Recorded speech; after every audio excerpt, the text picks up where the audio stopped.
دوستو، جب ایک مسلمان نے ایک اسرائیلی یہودی سے پوچھا کہ کیا وجہ ہے کہ تمہاری تعداد صرف اور صرف 9.8 ملین یعنی 1 کروڑ سے بھی کم ہے اور تم پوری دنیا کے 1.5 ارب سے زائد مسلمانوں پر بھاری ہو، اس کے جواب میں یہودی نے ایسا کیا کہا کہ مسلمان کے کانوں میں جب یہ آواز پڑی تو اس کے پاؤں تلے زمین نکل گئی۔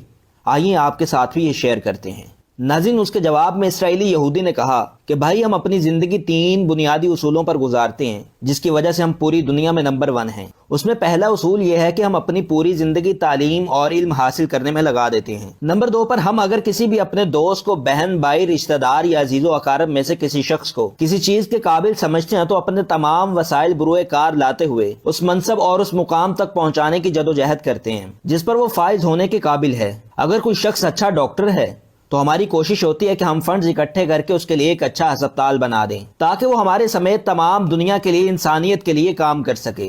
اگر ہم لوگ یہ چاہتے ہیں کہ کسی شخص کو ہم نے سب سے بڑا انجینئر یا کاروباری شخص یا انٹرپرینیور بنانا ہے تو ہم فنڈز اکٹھے کر کے اس شخص کے لیے ایک نیا کاروبار سیٹ اپ کر دیتے ہیں۔ نمبر 3 پر ہم دنیا میں کسی بھی جگہ پر موجود ہوں تو ہم ایک دوسرے کے ساتھ رابطہ بنائے رکھتے ہیں، رابطہ کبھی منقطع نہیں ہونے دیتے۔ یہی وجہ ہے کہ جب ہمارے درمیان ایک ایسا ایکا ہے کہ جب ایک آواز دی جائے تو پوری دنیا کے تمام یہودی ایک جگہ ایک چھت تلے اکٹھے ہو جاتے ہیں۔ ناظرین گرامی قدر، یہودی نے مسکرا کر یہ بھی بتایا کہ میں نے یہ جو 3 باتیں تمہیں بتائی ہیں یہ ہم نے تمہارے ہی دین سے تو لی ہے۔ اس نے کہا کہ کیا تمہارے نبی کی حدیث نہیں کہ مسلمان کی گمشدہ میراث علم ہے، جہاں سے ملے لے لو، چاہے دینے والا یہودی ہو، نصرانی ہو، ہندو ہو یا کچھ بھی ہو۔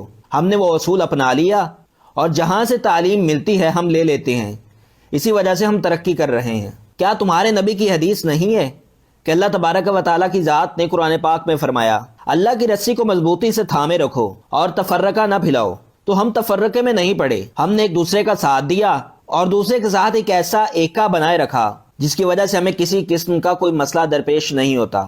نمبر 3 پر کیا تمہارے نبی کا یہ ارشاد نہیں ہے جس کا مفہوم یہ ہے کہ تم میں سے سب سے اچھا وہ ہے جو اپنے ہمسائے کے لیے اچھا ہے، اپنے گھر والوں کے لیے اچھا ہے، اپنے رشتہ دار بہن بھائیوں کے لیے اچھا ہے۔ ہم نے اسی چیز کو اپنے پلے باندھ دیا۔ تمام یہودی ایک دوسرے کے بہن بھائی ہیں، ایک دوسرے کے رشتہ دار ہیں، ایک دوسرے کے خیر خواہ ہیں، ہم اسی کے لیے ایک دوسرے کی مدد کرتے ہیں۔ تو یہ تینوں اصول تمہارے اسلام سے ہم نے لیے اور آج ہم ترقی کر رہے ہیں۔ ناظرین گرامی قدر، وہ زمانے میں معزز تھے مسلمان ہو کر، ہم خار ہوئے تاریک قرآن ہو کر۔